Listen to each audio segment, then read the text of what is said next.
Hi hello नमस्कार, मी सुनंदा जोशी तुम्हा सगळ्यांचं पुन्हा एकदा एका नवीन व्हिडिओमध्ये खूप खूप मनापासून स्वागत करते। तर वटपौर्णिमेच्या तुम्हा सगळ्यांना खूप खूप साऱ्या शुभेच्छा, तसंच योगा दिनाच्याही तुम्हाला खूप साऱ्या शुभेच्छा। तर आता संध्याकाळचे 6 वाजले आणि आम्ही आत्ता चाललो आहे पूजेला। मिस्टर ऑफिसवरून आल्यानंतर मग आता आम्ही चाललेलो आहोत।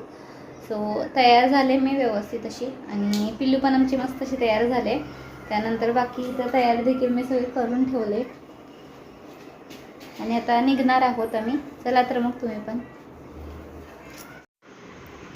तर यानंतर आहे ना मी पूजेसाठी निघाले। आमच्या घरापासून बिल्डिंगपासून ना थोड्याच अंतरावरती एक वडाचं झाड होतं, तिथंच सगळेजण पूजेला चालले होते। सो मला वाटलं त्यावेळेला असतील लेडीज कोणी, पण त्या टायमाला कोणी लेडीज तिथं नव्हत्या। सो संध्याकाळचे 6 वाजले होते त्यावेळेला आम्ही पूजेला गेलो होतो। सो सगळेजण करतात त्याचप्रमाणे मी पूजा इथं करून घेतली। पहिल्यांदा गणपतीची स्थापना केली, त्यानंतर दिवा लावून घेतला, कारण प्रत्येक वेळेला पूजेची सुरुवात आपण अग्नीच्या साक्षीने करतो।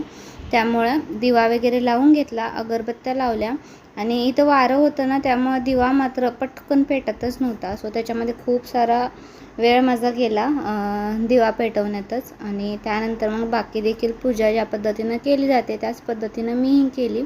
आता पूजा करण्याची पद्धत म्हटली तर प्रत्येक भागानुसार वेगवेगळ्या ठिकाणी वेगवेगळी पडते। सो आत्ता मी पुण्यात राहते, सो पुण्याच्या पद्धतीनं मी थोडीफार पूजा करून घेतली।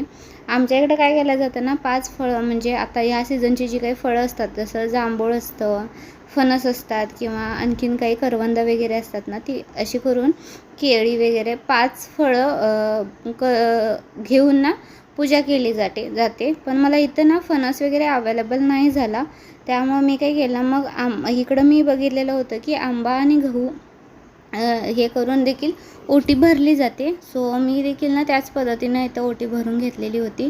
आणि जे ओटीचं सामान आणलं जातं त्यामध्ये तर दिलीच जातात 5 फळं सिंपल अशी, जसं की खोबरं, खारका, बदाम वगैरे जी असतात ना ती दिली जातात। सो तीच मी इथं पूजेला मांडलेली होती, आणि जसं जमतं मला त्या पद्धतीनं मी इथं पूजा करून घेतली। आणि आपल्या सगळ्यांना माहीतच आहे की वटपौर्णिमेची पूजा ही का केली जाते।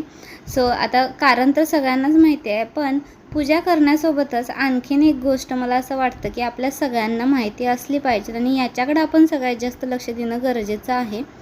जन्मोजन्मी हाच नवरा मिळावा, किंवा आपल्या नवऱ्याचं आयुष्य चांगलं राहावं, आरोग्य चांगलं राहावं, यासाठी तर ही पूजा केलीच जाते। पण त्यासोबतच पूजा करण्यासोबतच आपण जर आपलं नातं अगदी घट्ट व्हावं, आपल्या नात्यांमध्ये विश्वास किंवा त्यानंतर प्रेम वाढत राहावं, ह्या उद्देशानं मी ही पूजा केलेली होती। आणि मला वाटतं की ह्या गोष्टी फक्त पूजा करून वाढणार नाहीत, तर त्यासाठी आपल्यालाही प्रयत्न करणं खूप गरजेचं आहे।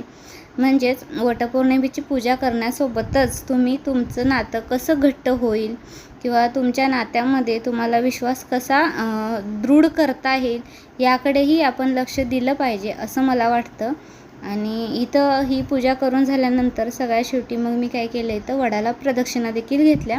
आता फेरे जे मारले जातात ते काही ठिकाणी 5 घेतात, काही ठिकाणी 7 घेतात, तर काही ठिकाणी 21 देखील घेतले जातात। आणि माझी ही फर्स्ट टाईम होती की वडाच्या झाडाकडे जाऊन मी पूजा केली होती। मी इथं 7 फेरे घेतलेले होते। 7 फेरे घेतल्यानंतर मग माझी पूजा इथे संपन्न झाली। वडाच्या झाडाला मी फेरे मारून झाल्यानंतर पाया पडले, आणि इथं माझी पूजा संपन्न झाली। सो आमच्या इकडे आहे ना मोस्टली मी आता 6 वर्षात तरी काय करायचे, एक तर उपवास करायचे, पूजेला जमलं तर जायचे, कारण मिस्टर घरी नसायचे, आणि जवळपास पहिला जिथं राहायला होतो तिथं जवळपास वडाचं झाड देखील नव्हतं। एकटी जायचं जरा मुश्किल होतं, कारण त्या सोसायटीमध्ये माझी जास्त कोणाशी ओळख नव्हती त्यामुळे। पण इथं मात्र जवळच वडाचं झाड होतं म्हटलं, आणि मी ठरवलं होतं की यावेळेला काही झालं तरी आपण झाडाजवळ जाऊनच पूजा करूया, फांदी वगैरे तोडणं ह्या गोष्टी नकोच करायच्या। तसंही मी फक्त उपवास करायचे, फांदी तोडून पूजा करणं मला थोडंसं योग्य वाटत नव्हतं, बट हां 1-2 वेळा मीही केलेलं आहे। आणि इथं फेरे घेत असताना आहे ना माझी मुलगी जी आहे ना मला खूप छान अशी स्माईल देत होती, त्यामुळे मी फेरे घेत असताना हसत होती तिच्याकडं बघून, जर तुम्ही व्हिडिओमध्ये व्यवस्थित बघितलं असेल तर। आणि इथं 7 फेरे झाल्यानंतर जो काही माझा जो दोरा होता शिल्लक राहिलेला, तो दोरा जो आहे मी तिथंच असा अडकवून ठेवला आणि इथं माझी पूजा पूर्ण झालेली होती आता. सो त्यानंतर एकदा वडाच्या झाडाला मी पाया पडून घेतलं आणि त्यानंतर मग आम्ही घरी यायला निघालो.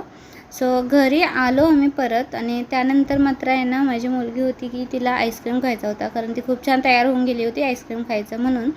आणि इथं जी क्लिप तुम्ही बघताय ती होती, मी आले, जे पूजेचं साहित्य होतं ते सगळं ठेवले आणि पटकन परत आम्ही आईस्क्रीम खायला घेऊन गेलो तिला. म्हटलं हट्ट करतेच आहे तर घेऊन जाऊयात आणि आईस्क्रीम खाडवलं तिला आणि मग घरी आलो. आणि हे जे तिला फ्रॉक घातले ना व्हाईट कलरचं, ते तिच्या पहिल्या बड्डेचं होतं आणि ते तिला खूप आवडायचं. पण त्या बड्डेनंतर तिनं ते एकदाही घातलं नव्हतं. त्यामुळे मी विचार केला की आज जर तिनं ड्रेस घातलाच आहे तर एक छोटंसं शॉर्ट का असे ना मी शूट नक्की करेन. म्हणून हा आईस्क्रीम खाऊन झाल्यानंतरचा आहे ना एक छोटीशी क्लिप मी लावली, ती वॉक करत येते ती. सो आय होप तुम्हाला हा व्हिडिओ आवडला असेल आणि व्हिडिओ आवडला असेल तर मेक शुअर व्हिडिओला लाईक, शेअर आणि सबस्क्राईब नक्की करा. पुन्हा भेटूया एका नवीन व्हिडिओसोबत. तोपर्यंत bye and thank you for watching this video.